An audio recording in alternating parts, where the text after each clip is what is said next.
Hi guys, welcome to the Eliot estate. I hope you all had a great Memorial Day weekend. This afternoon I am in our vegetable garden. My mother-in-law ended up picking up some more vegetables and stuff to add to our raised beds, and so I wanted just to take the time while the boys were napping to get those into our raised beds. And then I also wanted to do some cleanup work. Taylor just helped me dump these big troughs, the galvanized troughs. Last year I had planted them, or I had filled them with soil, and we ended up planting, I think, some lavender in it.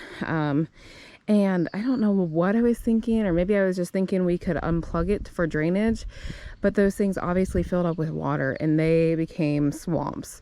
So all spring when we were getting massive rain, they just filled up and they were just like fermenting. It was just gross. So anyway, I ended up digging out all of the potting soil, and it was great because I could fill up the raised beds a little bit more with nice, deep, rich soil. So all that soil went to good use, and then Taylor just helped me dump them out because obviously there was like a foot to 16 inches worth of water in the bottom of it. So what I'm going to do is just dig out the rest of the potting soil that is draining right now, and I'll fill up the beds.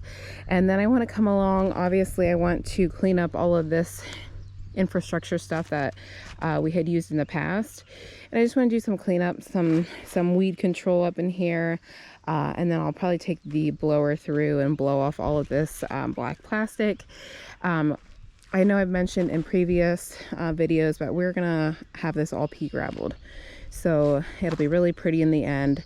But like I said, bunch of vegetables that I want to get in these beds because we're approaching June this week, and it's time to get this stuff all set up and happy and in the ground.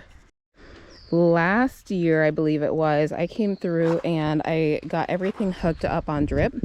So I can't remember the spacing, but I want to say it's probably like 6 inches on these emitter hose, 1/4 inch emitters. And I set each of the raised beds up on drip, which was really, really nice. I didn't get like my timing and everything set up. I think I was running it for like 20 minutes or so in the morning, and some of the things kind of got too much water. So it's just, this year I want to be a little bit more diligent on watching and seeing how it like saturates the beds and stuff. But it is nice that each of the beds I set up to have a turn or an on off valve. So if we weren't using a bed, I could obviously turn it off and then the water wouldn't go to it. In the long run, for design purposes and stuff, I want to add in some more beds, and I'm thinking back there by the troughs to add in like maybe like a lower like potato bed or something that we could actually do like potatoes into the ground or something. I don't know, that'll be later on though. And then over here in this little bed we have some strawberries, which are about ready. They're ripening up, and here soon we should have some really great strawberries. So anyway, just want to utilize this time to get the vegetables in the raised beds, and then just to clean up work and stuff while the boys were napping. So in the end I'll just tour you through and show you what we got. And I want to do some cleanup things of these nice dead boxwoods. So it's just going to be a maintenance day here in the vegetable garden.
We're about an hour into the project and it looks so good. Just blowing off all the stuff from the ground off of the plastic makes this place just look like it's sparkling. So I got all the weeds pulled around the raised beds. I ended up cleaning out the troughs, cleaned up just all the miscellaneous weeds. And then over here on the grape arbor, the grape arbor is a little sad right now. The grapes got, I think, nipped by a late season frost or burned. I don't really know. But I never did prune them from last year. So what I ended up doing, just coming in, and I just came in and pruned off all of the low hanging branches that were kind of touching the ground, just to clean up the airflow from down below. And then I also cleaned up any of like the stragglers that were into the aisleway, because I hate walking past there and having something grab you. So I did both sides of those, stapled down the plastic over on the other side because the wind had got it before. And what else did I do? Oh, I ripped out the boxwoods that were dead and replaced them with these faux concrete urns. They're just plastic from Walmart. They were 18 bucks a piece, and I love the look of them over that galvanized little bin. So now, oh, and then I also screwed up the old screens onto the strawberry patch. So we have little chipmunks and stuff that like to get in here, and not saying that they won't climb over and get into the patch anyway, but this will help deter like any rabbits or anything else. But these are old screens and they are like literally on their last limb. I somehow jimmy rigged some screws into them and got them upstanding. I need to find another screen because the other one was too far and gone. So I ended up getting those standing up because we do have some strawberries that are coming in. If I can keep them away from my son, and then also just critters. Obviously you can see something got into this one, or maybe I smashed it whenever I was doing the screen. That would make more sense. So anyway, what I think I'm gonna do is fluff out all the soil, because I did end up adding all of the potting soil that was in, you know, whatever miscellaneous troughs we had. Ended up putting those in there. So I'm going to spread it all out. I'm gonna get all of the drip laid out properly, because I just threw them into the bins, and then we can start to lay out what we have. And I think my mother-in-law had just gotten more tomatoes, so I'm gonna just take inventory of what we have and kind of come up with the best plan of action.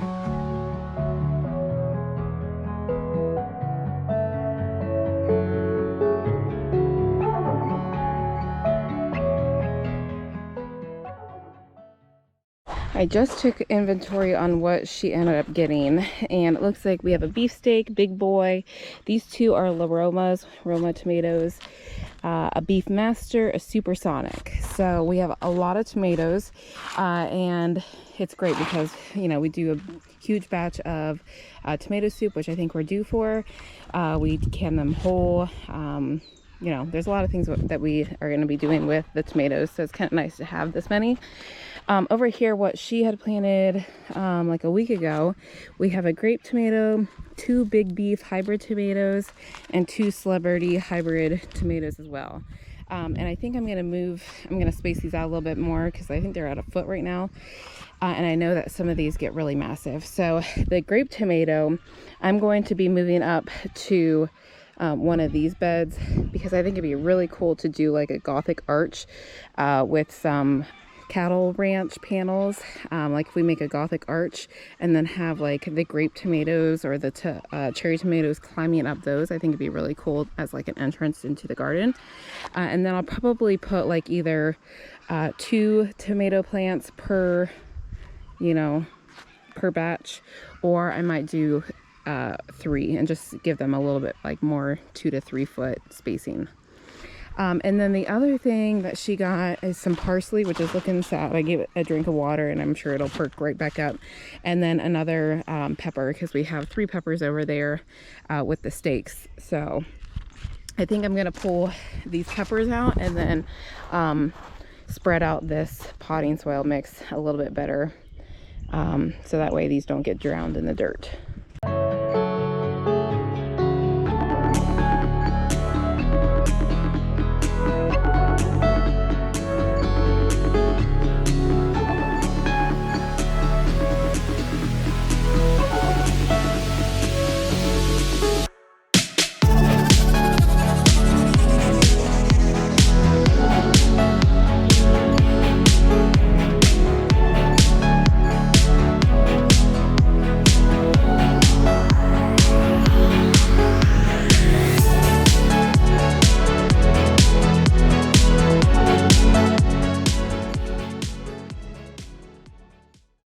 Well, I ended up having to take a break because it got so blazing hot, and it's still pretty warm out. But anyway, I got actually all the things in the ground or in the raised beds.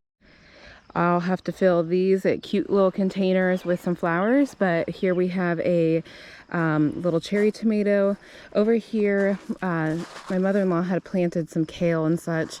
I might end up moving those over to this bed because I do want to get another cherry, and I think it'd be really awesome to have like an arch situation going through here for the cherries to climb up.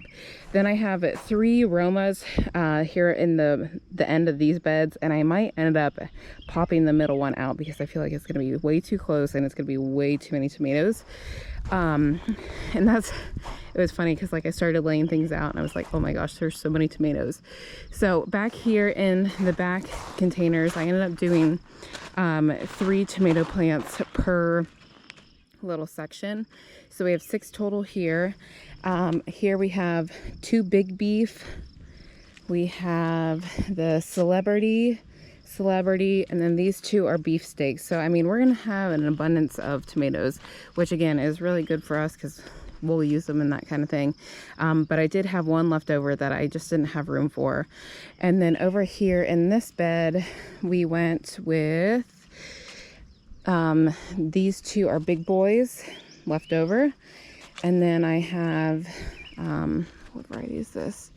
Supersonic there, 1 left over. And then these are the Beef Masters, so 2 Beef Masters and then 1 left over, of course. So we're gonna have to get the panels because I think I do like that, the panels for staking, for the staking method. So we'll add panels in there, and then it'll be kind of nice to just have the mirrored tomatoes on this side as well. Here in this corner is peppers. So we have 4 pepper plants. Might end up getting 2 more, I don't know, we'll see. Or I might just pop those stakes out and add something else because I do want to add in some Walla Walla onions that I think my mother-in-law said she got, so I have to go find those. But this afternoon when the sun dips a little bit further, I'm going to come out here and try all of the drip and get that running and seeing how that works, because that is the only thing I haven't tested. And I have to stake up 1 more screen and then fix that guy because it looks like he already blew down. So let me see if I can hide behind this post. So I'm just really happy to have all this stuff in the raised beds and just things kind of cleaned up and that kind of thing. It's always so rewarding growing your own vegetables and that kind of stuff, especially if you can it and enjoy it whenever it's cold and blustery out. So anyway, yeah, that's all I got. I hope that you enjoyed watching, and thank you guys for visiting the Eliot estate. We'll see you next time. Bye.